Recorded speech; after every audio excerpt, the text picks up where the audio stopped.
So yes, this is a huge blow. Henry Golding and Blake Lively are probably not friends.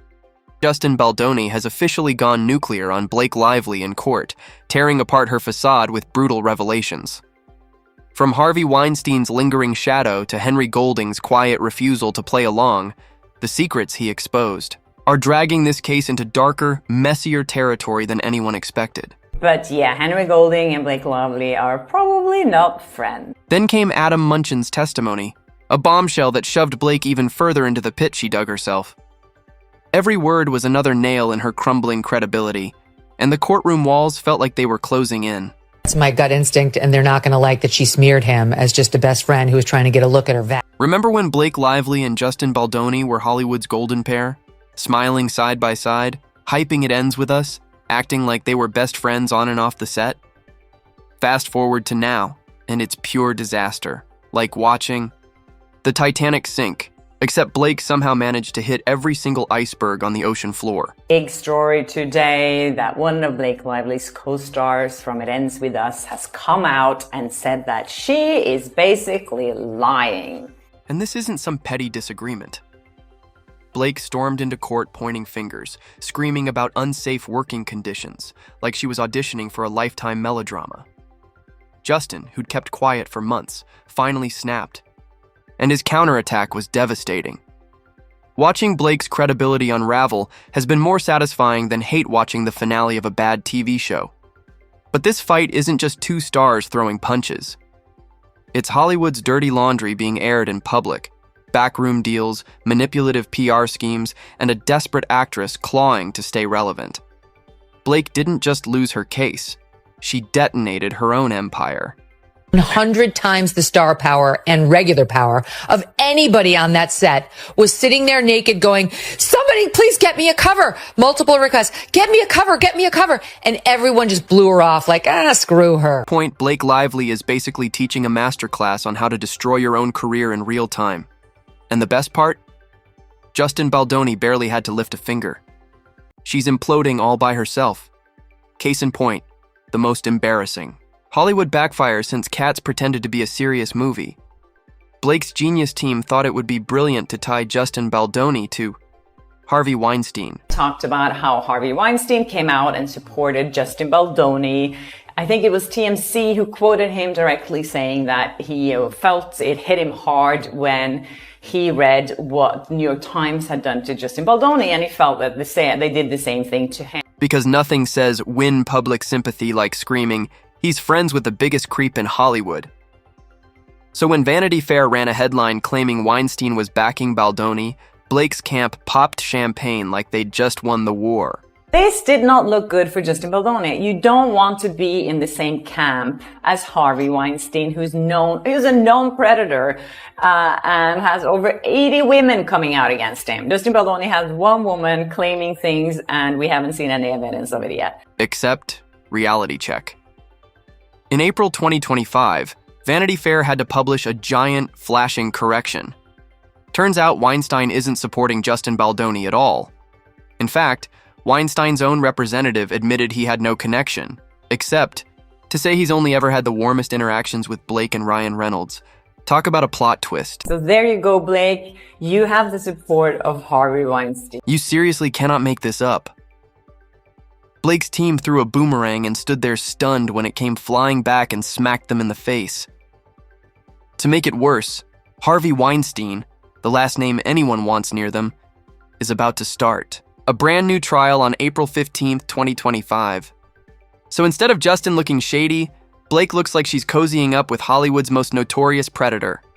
Brilliant strategy. So I think Blake Lively's team was like, yay, look, now Justin Baldoni looks worse because now he is supported by the biggest predator in history in Hollywood. But it turns out we were all wrong because Harvey came out and corrected this. The internet didn't even have to work for this one.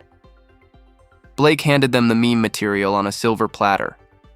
What was supposed to ruin Justin's reputation ended up aligning her with a convicted abuser at the worst possible time. Forget PR disaster. This was a full-blown PR apocalypse. Vanity Fair had to come out with a correction, and they had to add a not. So the headline is now saying, congratulations, Justin Baldoni. Harvey Weinstein is not on your side. But of course, Blake's talent for self-sabotage didn't stop there. Because if there's anything more humiliating than having Harvey Weinstein boomerang back on you, it's your own co-stars publicly running for the exits. He's not familiar with the details and has only had the kindest, warmest interactions with both Blake and Ryan. Enter Isabel Fuhrman, the actress who played young Blake in It Ends With Us. She may be new to Hollywood, but she clearly has the sense to recognize a sinking ship. On March 22nd, the Daily Mail dropped the bomb. Isabel quietly scrubbed. Multiple photos with Blake from her Instagram. Deleted. Gone. Erased. Isabel Ferrer has deleted some photos on Instagram with Blake Lively. This was in the Daily Mail as well. And they're referring to Elsie Elsrich, the creator who actually found it. That's what we call "I never knew that woman" energy. And why? Sources say Blake tried to pressure Isabel into backing up her harassment claims against Justin. Small problem. Isabel couldn't testify to something she never saw. Kind of an important detail, right? Especially when it's the entire foundation of your case. I feel like she has picked these scenes where she knew there was no intimacy coordinator present because there was no need to, and then she's trying to make those scenes seem like they were inappropriate, and then she felt harassed. Isabel's camp didn't even bother sugarcoating it. They told Daily Mail straight up that she felt blindsided by the whole mess. She was there to focus on her role, not to audition for Blake's off-screen drama club. And honestly, who can blame her? Isabel played the younger version of Blake's character. They barely even shared scenes. Blake might as well have been handing out subpoenas like Halloween candy, and Isabel just slammed the door in her face. Found out that Isabel Ferrer had deleted a bunch of photos with Blake Lively, and Daily Mail contacted a representative for Isabel Ferrer, and they said that Isabel deleted her photos with Blake Lively at the advice of those around her. And the cherry on top? Isabel's reps admitted she was worried about her career. Because here's the thing. Co-signing an accusation you never personally witnessed can kill your future faster than a bad agent. It's almost like Blake forgot. Not everyone is willing to torch their career just so she can stay in the spotlight. Blake wants to drag her into this lawsuit and asked her to back her up on her accusations of SH. But Isabella could not do this because she didn't personally see this. Watching Blake's so-called allies vanish one by one is like watching rats abandon a sinking ship, except rats usually have more survival instinct. First, the Harvey Weinstein fiasco, now Isabel Fuhrman. And this isn't just a bad look. In court, when even your own co-stars won't touch your story with a 10-foot pole, it screams credibility problem louder than a drunk tourist at karaoke night. Source continued. She was very naive when she was cast, and everything to her was a privilege. She was so focused on her character that she didn't have the time to get involved in any gossip. Blake tried so hard to spin this perfect victim narrative. You can practically picture the Pinterest board. Strong, brave woman fights evil Hollywood man. But instead, the only battle she's waging is against basic logic and common sense. When your witness list looks like a burned-out Christmas tree by the time the trial begins, you're not exactly winning sympathy points. She knows that defending anyone against accusations when she didn't see it herself with her own two eyes could be very damaging to her career. She feels shafted, and deleting her photos with Blake was no accident. Meanwhile, Justin didn't need to stage some emotional press tour or cry foul to the media. He just sat back, watched Blake's bad decisions pile up like dirty laundry, and waited for the inevitable collapse. Honestly, her downfall might almost be tragic, if it weren't 100% self-inflicted. Almost. Well, then, Blake, you lost a supporter. I guess she still has Amber Heard and Harvey Weinstein. And here's where karma really sharpened its claws. Blake tried to weaponize cancel culture, only to get devoured by her own PR stunts. Just when it seemed like her situation couldn't sink any lower, along came Adam Munchin. Yes, that Adam. The OBGYN from the infamous birthing scene Blake's been whining about for months. And when he finally spoke up, he didn't just poke holes in her case, he dropped a wrecking ball straight through it. Now, Adam Weinstein came out exclusively on page 6, saying that that's not what happened. Adam didn't just casually deny Blake's claims. He went scorched earth. Speaking exclusively to page 6, he shredded her sob story about being exposed and humiliated, calling it pure fiction. According to Adam, Blake wasn't some abandoned victim on set.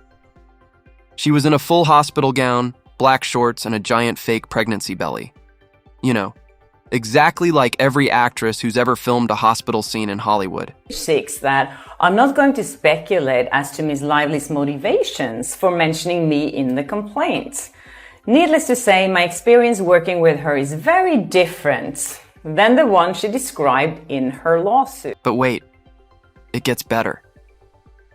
Adam said Blake never once complained during the entire shoot.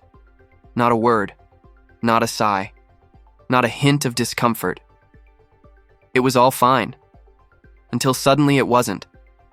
Until, conveniently, it became lawsuit season. Strange how timing works, right? And for anyone thinking Adam's just some random buddy Justin dragged in off the street, think again. He also said, I think it's obvious that they were friends, which I think is like, why wouldn't that be okay to hire a friend? I mean, Blake Lively hired her sister to be in the movie. So this guy, Adam, says that he has a Master of Fine Arts from UCLA, and I think he has like 10 movie credits on IMDb. So he wasn't just some random friend that Justin Baldoni just like put in the movie. Adam has a master's degree in fine arts from UCLA and over 10 legitimate movie credits to his name. Meanwhile, Blake was busy hiring her own sister for key crew positions on the same project.